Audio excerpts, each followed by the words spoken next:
Stock पर इस वक्त जो ये मौजूदा हालात हैं उसके एक रोज़ बड़े मनफी असरात मुरतब होते हैं, अगले रोज़ हम अच्छी खासी रिकवरी भी देख लेते हैं। आज बड़ा पॉजिटिव दिन था। अब ये आने वाला हफ्ता कहाँ जा सकता है और पिछले हफ्ते पर आपका क्या कमेंट है?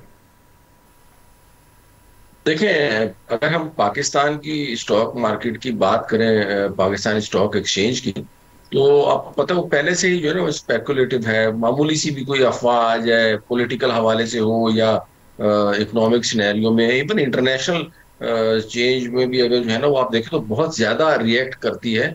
और जो पाकिस्तानी इन्वेस्टर्स हैं जिन्होंने पाकिस्तान स्टॉक एक्सचेंज में सरमायाकारी की हुई है, तो वो ज्यादा मतलब बर्दाश्त का मुजाहरा नहीं करते और फौरन जो है वो सेलिंग का रुझान देखने में आ जाता है। इसके बनिस्बत अगर मैं सेंसेक्स की बात करूं, जो जिसका आपने भी अभी बताया, आज जो है वो भी तकरीबन 80,390 पॉइंट के ऊपर ट्रेड कर रहा था। और उसने जो है ना, हालांकि इतनी ज्यादा इंडिया की तरफ से अग्रेशन देखने में आ रहा है और उनका मीडिया तो आप समझे कि जंग तकरीबन जीत ही चुका है। जो उनके मीडिया की इस वक्त अगर हम पोजीशन देखें, इसके बावजूद जो उनकी स्टॉक मार्केट है, उनके जो इन्वेस्टर हैं वो जिम्मेदारी का मुजाहरा कर रहे हैं कि बहुत ज्यादा उनकी मार्केट ने पिछले हफ्ते में भी कोई इतना ज्यादा डाउनफॉल नहीं दिखाया।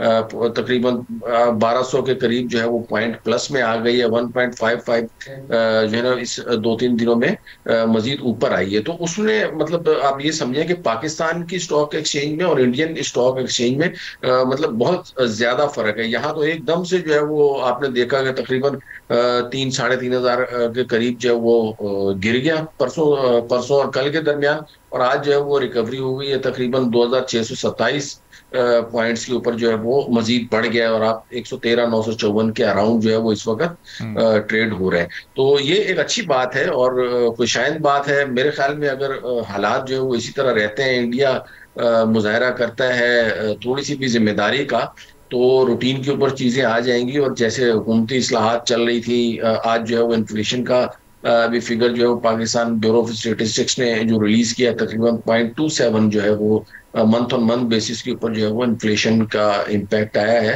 तो ओवरऑल जो है ना वो सिचुएशन इम्प्रूवमेंट की तरफ जा रही है। लेकिन अगर इंडिया का ये जंगी जुनून जो है वो बढ़ता जाएगा और जिसके अभी भी चांसेस जो सुनने में आ रहा है, जो हमारे पास जो खबरें आ रही हैं न्यूज चैनल्स के थ्रू, इंटरनेशनल मीडिया के थ्रू, अभी भी जो है वो लगता ये है कि इंडिया कोई मिस एडवेंचर कर सकता है। इसके बावजूद आज के दिन स्टॉक मार्केट की रिकवरी जो है वो एक बहुत खुशाइंद बात है। और ये जो है वो इन्वेस्टर्स के एतमाद की बहरहाल एक अच्छे तरीके से अक्कासी करता सही। है। और चौधरी साहब बाकी जब आपने बात भी जी जी आप कंटिन्यू रखिएगा, फिर मैं अगला सवाल रखता हूँ आपके सामने, आप मुकम्मल जी, करिएगा। आइंदा आइंदा महीने की जो आप पूछ रहे हैं कि आइंदा हफ्ते जो है वो किस तरह स्टॉक एक्सचेंज परफॉर्म करेगी, तो इट डिपेंड्स के इंडिया का जो है वो सूरत हाल, उनके लीडर्स की तरफ से क्या बयानात आते हैं, उनका मीडिया तो खैर मेरे ख्याल में इन्वेस्टर्स भी हमारे उसके इंडिया के मीडिया को सीरियस नहीं लेते ना। उनके वो जो सो कॉल्ड वो तजियाकार बिठाए हुए उन्होंने, नमूने टाइप के हैं, पता नहीं क्या उसका नाम है,